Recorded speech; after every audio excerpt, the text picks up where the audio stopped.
Good. Now we are live. Now we are live. Good. Good. Welcome, welcome, welcome again.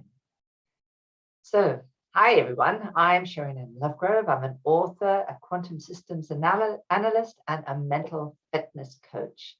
And I work with women suffering with imposter syndrome who self-sabotage, procrastinate, and sophisticatedly hide because they're worried they'll be found out that they're a fraud. Their persona is the superwoman who is trying to do everything for everyone else. And so what they do is they micromanage, overgive, don't say no, worry what others think, pressure themselves to be perfect, and can often end up getting stressed, overwhelmed, and depleted.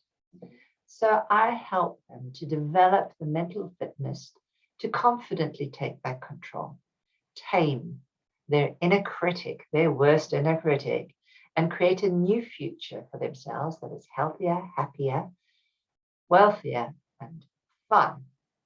So, how does that sound? Does that sound good? So today the talk is about how can you make an impact. And so how you can make an impact, how can you influence and make a positive change? So I think I've actually changed that title around a little bit. Never mind. So as I was looking at the title today, I was really having a little think, because many of you may not know, is I absolutely love the play on words, and especially when the words just come together and just make sense. So I do a lot of work which is about working on the power of your name, or the energy of your name. And I'm kind of really quite interested in how Hebrew symbols create an energy for you. And one of the things of your name is that actually your name tells you a lot about who you are, who you're going to become, or even tells you about your mission in life.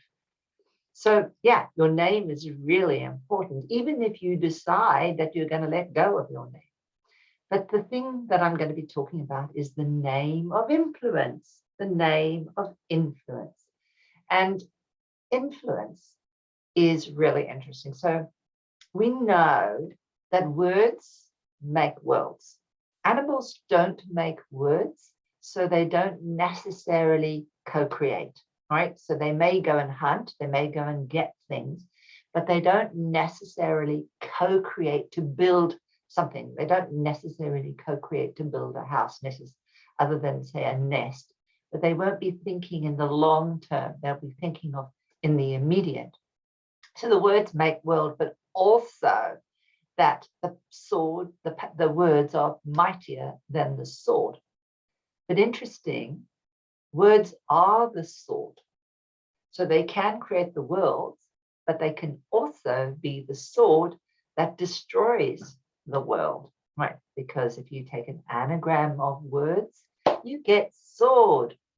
So yeah, it's really quite interesting. So if we think about influence and say those syllables slowly, in-flu-ence, in-flu-ence. And this is really quite interesting. So I want you to kind of write down in the chat there, what comes up when you say in-flu-ence? What comes up for you?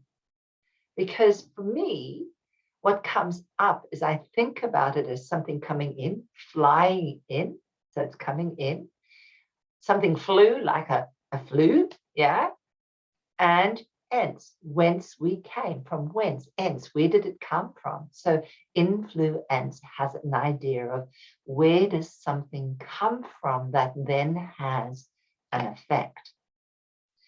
So yeah, you can think of influence, and the word flu comes into mind because when we think about influenza or influence, we are using the same derivative. We're using the same syllables almost.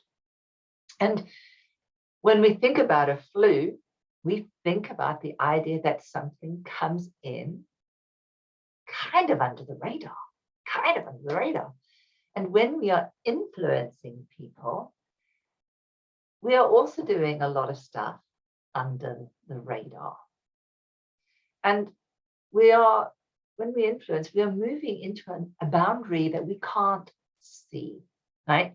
So in the case of when we talk, we're having the boundary as nebulous. It's like air. Where does it go? It's landing in this kind of space that is like a mind space. And if a flu comes in, they sort of come in through your nose. You don't see them coming in. They're so tiny, and they are able to permeate different ways. They can infiltrate. So it's interesting when you can think about this kind of idea of permeating a boundary. How do we influence? We're permeating a boundary. So that kind of makes me think, when I think about using influence as the idea of the flu or a virus, it's a really useful thing to think about, because although we think about flu as something really, really, really bad, if we really look at the structure of the way it does what it does, it's a virus, comes into a body, can only live in a cell. So it doesn't have its own kind of products with which to work with. It's almost like just putting straight DNA into a cell, and then it uses that cell in order to reproduce, in order to grow. That can't exist outside that for a long period of time. So it's quite smart, yeah? It's quite smart. It comes in and it invades. It does something.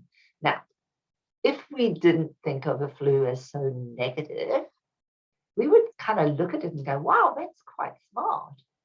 That's quite smart. Let's think about it from a really deep level. So I'd really love to know what you think about influence. What comes up for you when you think about that, and what comes up for you when you kind of think of it in an analogy of thinking about it like a flu, yeah, like a virus. So for me, I'm not a virologist, but I actually really love to look at nature. And I really love to look at nature because I find what nature has done so fascinating. And I like to look at nature because actually we are part of nature. And when we have a look at that, we are using the same effects, just slightly differently. So influence is a form of persuasion. And persuasion, whether we like it or not, is manipulation. And yes, it is. It's manipulation. Now, we always think manipulation means we're being forced, but actually everybody is being manipulated. Everybody in this entire world is manipulated. The sun, even though the sun has no agenda, it manipulates us. It gives us something and it makes us feel warm, so we like it. We like the sun, except if we're in the desert and we're really damn hot. Yeah. So the sun in general, for most part of the world, we really love it. Yeah. And in other parts of the world, they don't love it as much as probably us sun lovers here in the UK love the sun. But yeah, so it's really interesting that we can influence, we can manipulate, even other things can manipulate us and unknowingly manipulate us. And that gives us an idea about that it's really the individual that is being influenced and then influences. So we are always influencing and manipulating in the world, even if we are unaware of it. Just the act of being here, we are shifting dynamics, no matter what. And also, maybe suggest that when we are in a crowd, even by ourselves, some of the time, we don't really have free choice in what comes in, unless we are aware of how things slip in. And it's really interesting because sometimes I can hear stories and I really get pulled in. And then afterwards I think, how did that person manage to pull me in? How did they manage to sell me that? How did they do that? And really look at the structure of it, because it is a wonderful structure to pay attention to.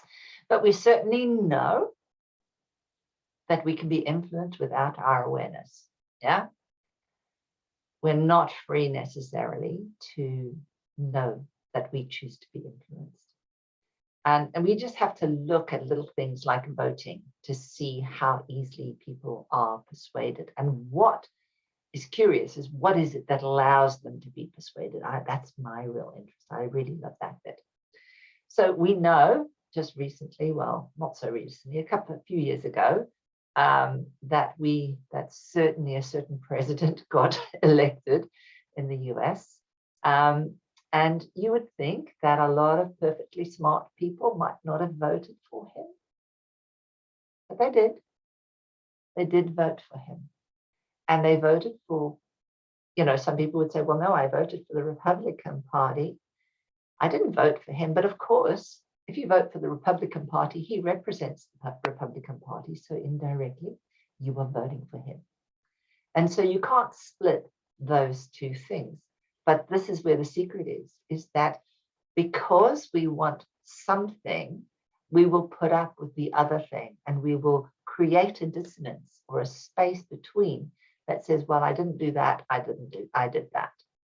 And that means that we are heavily influenced in a very different way. So we know that, things in an energetic space or in a living mind, we can be seduced, and that is really important. But, that's not all bad. That's not all bad, because we can influence for the good. Yeah. What are all of us doing here now? We're influencing, and we're creating, and we're wanting to make a change for the good, because we have a higher intention, right? And it really can be interesting in the idea of what is good, what is integrity, what are all of those things that we decide is good or bad. And what if I were to say that perhaps from an energetic perspective, there is no good or bad. It's only what we think about it is good or bad.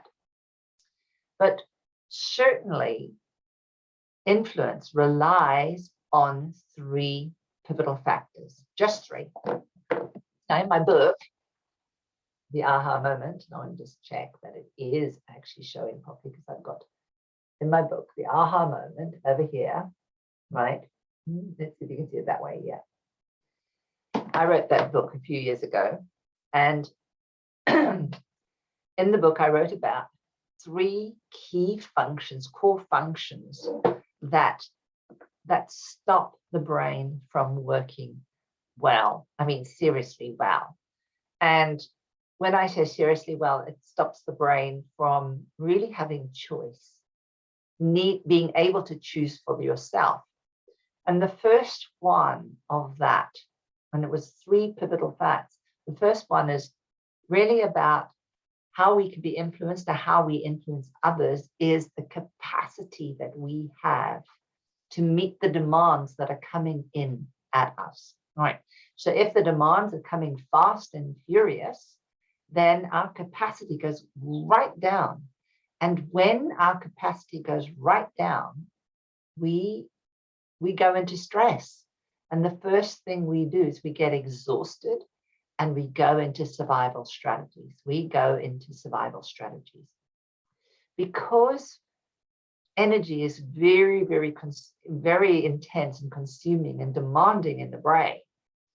The brain has decided to create certain kinds of patterns, pathways, which are heuristics or shortcuts or schemas, like little bits of pockets of information with all sorts of stuff in it. And they always said, Miller used to talk about 7 + 2 bits of information. So 7 + 2, people can hold 7 facts, -2 + 2, depending on how it's arranged and how you've grouped them within those groups. Yeah. But what's really interesting is that our brain, even though it may be overwhelmed in some ways, it's always interested in new things. So it's almost like it'll jump out and go to new things rather than stay and maintain with something that's older. because it likes activation. It likes where energy is going, and it will flow towards that. All right. So first of all, it builds these heuristics. It builds these brain mechanisms that then mean that you work faster in a default network. And that means that you have more time to think and do other things. When I say think, it's not really thinking, but it's able to do something that you can concentrate on a little bit more. Also, if there's any conflict, if there's any situation that causes some form of conflict, if there's a conflict, it will create attention, it'll draw attention to it. But in general, again, we go into that fight, flight, freeze state, which then means we kind of narrow down our focus. We see similarity. We default to our old ways of being. We go into stereotyping or in-group, out-group phenomena. So yeah, it's not so helpful.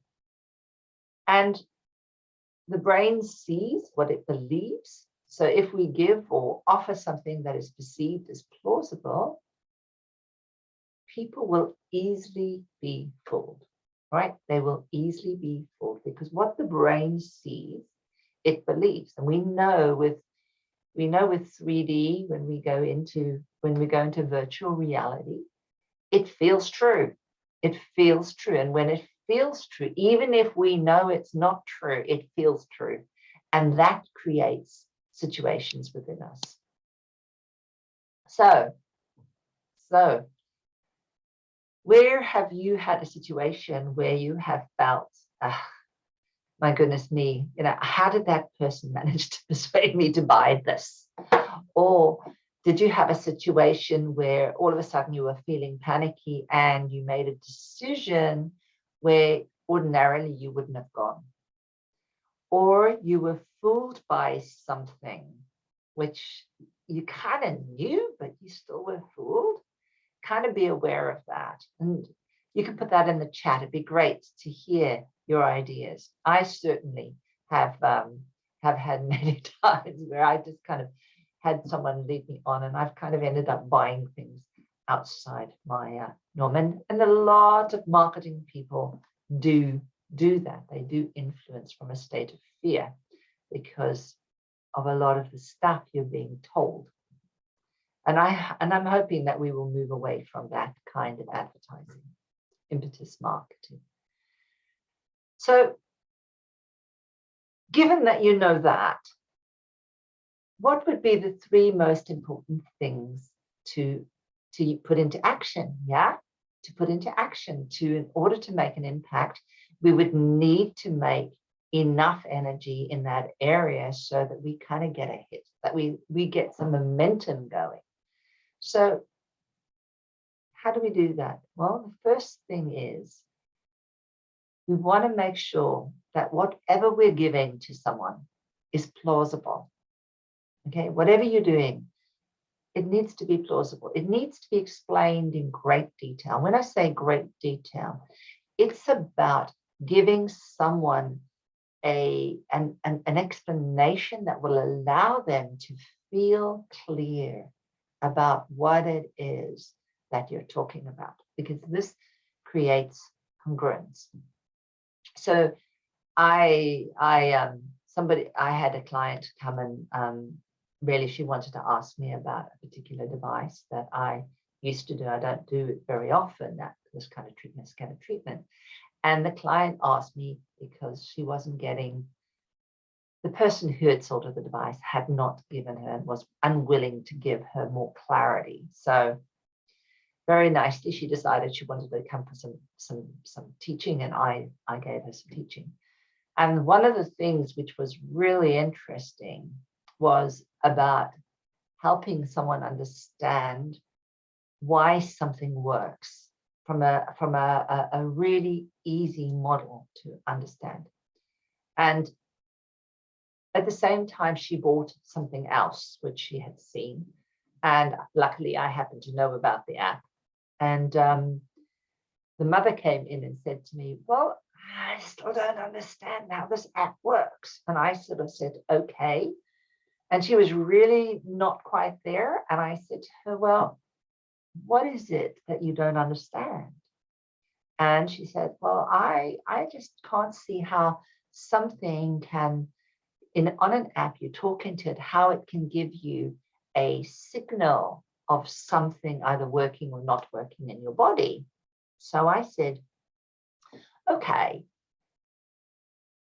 what happens when you hear your daughter talk?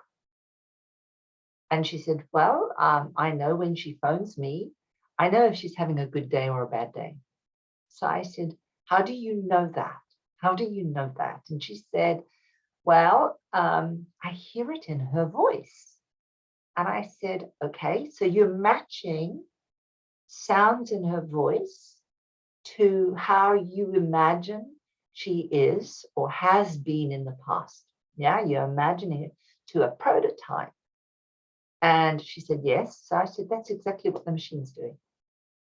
It's matching the frequency to the prototype that is embedded within the machine. And all of a sudden she said, wow, I now understand. Absolutely. And she said, oh, now I know I can use the device. Now I know I can use this because I understand what the basic principle is. So that was giving a plausible explanation, just very simply, very easy, not going into the great big minutiae detail, but giving something there that would allow her to understand, right? So all of a sudden she understood. She felt, yes, I can understand this. I can do something with this. And from there, she was really into the treatment, right? Because when we're given the explanations, when it can match information, when it comes from a place of a good heart, yeah, then what happens is no energy is needed. So we can then create from a different space. That's when we create influence. We create influence when we bring people to a place of peace, a place of knowing. This is influence with integrity. We can influence people with the negative because, yeah, this is how Donald Trump caused what he did. He stirred up a little riot there. And really, he didn't influence with integrity. But then, of course, there's no good or bad. What my belief of integrity is may not be someone else's belief of integrity. But what it is really to understand the structure. So when we have a congruence, so whether it's for us, it's good or bad, it'll be good for someone else. Whether we are congruous with that will allow us to be able to take in the message. We don't have to think too hard. We can take in the message and our brain gets to rest. And that's really how we influence. So, and we know that what Donald Trump did was he basically used the same way that the brain works because, you know, he was a Republican. People in his party didn't particularly like him, but they voted to be a Republican. Yeah. So they were persuaded to carry on voting. They didn't change allegiance. They didn't go and find and do it and be an independent or find another group that would support their beliefs. Most of them weren't even Republicans because they had chosen it. It was because their parents were. Yeah. So invariably, there's very few people, certainly in lots, and certainly here in England, it's the same. If you're from certain kinds of areas in England, you'd only vote Labour. You would never think to vote Conservative, okay, because it's an historical way of voting, and you're in a mindset. So, but the interesting thing is what he did was he kept tweeting, and that was building activation. More and more people were getting interested. It got wider, it spread wider. The network, the neural network experienced spread. And neurons that fire together, wire together. Yeah, then they cause more electricity to go through. And if you simplify it, if you don't talk in very complex ways, then you get something completely different. You get clarity on some ways. People don't have to think very hard. So he was smart. Well, at least the people that were behind it were very smart. So for most of us that are here, most of us know how to influence. But what stops us from targeting our people? What stops us from targeting our people that we want to influence, that we want to create an impact, that we want to help, that we want to grow and expand and help them grow and expand? Well, certainly there are 3 simple things we have to do. We have to do the 3 things of what I told you right at the beginning. Can you remember those? And you might have remembered me saying that there was one that was the most important one. Excuse me. One that is the most important one. And that was about our brain's capacity. Our brain's capacity to be able to hold in a different way, to grow in a different way. So the limits of our brain's capacity to have and to work with the demands that are coming in. So when I say the demands, it is the demands of life that come in the way. And when you're pressured, that is demand on your time, on your attention.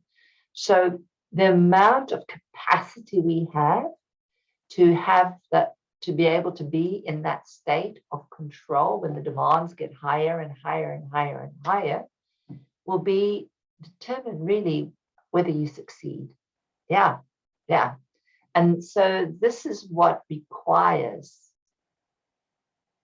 you to build your brain. Okay, it requires brain training. It requires practicing so that you can rewire your brain. You have to activate it and you have to rewire it. Activate, rewire, activate, rewire, activate, rewire. This is what we have to do every single day, because the more we activate and the more we rewire, the greater is our capacity to be able to shift gear when we're in a stress state. Yeah. When we can down-regulate our brain, our heart slows down, our mind gets calm, everything starts to think nice and happily, we're able to then activate that part of us that is a thinking being rather than a reactive being, and we are able to do something else. So we have to practice persistently, consistently, and with intensity. Yeah. And this is where I specialize. Part of my work is in helping you increase your brain's capacity so that you can achieve the goals you set out to do. It's simple. It's actually elegant and simple. You just would not believe how elegant and simple that can be. You can't build a house without a foundation that's solid. Certainly if you want the house to last, yeah. And all our thinking actually is the output of all the neural firing. And therefore, what is causing the firing is the key, We have to create the fire and the impetus, the neural patterns that allow everything to begin to grow in the way that you want it to. So what would it be like if you could stand in a crowd and be comfortable in your flow, knowing that people are listening wherever you go? Have the right word, there are no doubts. Your mind is clear, your heart is open, and there is no going roundabouts. You're the one with the message, and it resonates, and all come to hear. If any of this resonates and you would like to find out more how I can help you, I have 5 free sovereign breakthrough calls this week. They're free, they're totally free. And in that call, we will explore your biggest blocks and how I might be able to help you to gather greater health, wealth, happiness, and sovereignty in your life. I'll put the link in the comments after the live. And thank you so much for being with me. And if there is anyone that you think should hear this, please call them into the group. I would really appreciate that we get more and more people to be moving forward. Everyone here now is on an impetus to change the world. And I know that we can if we want to. And that's my real goal. You know, part of my idea is I always knew I was going to affect a change. The problem I didn't know was I had imposter syndrome. And so the change didn't happen as quickly as I would have wanted to, and as consistently as it should have, until I started doing the work. Yeah. And I want to help others do the work too, so that you can have the life that you want, that you deserve, that you were created for. So thank you again for being with me today. And I look forward to seeing you soon. Take care. Bye-bye.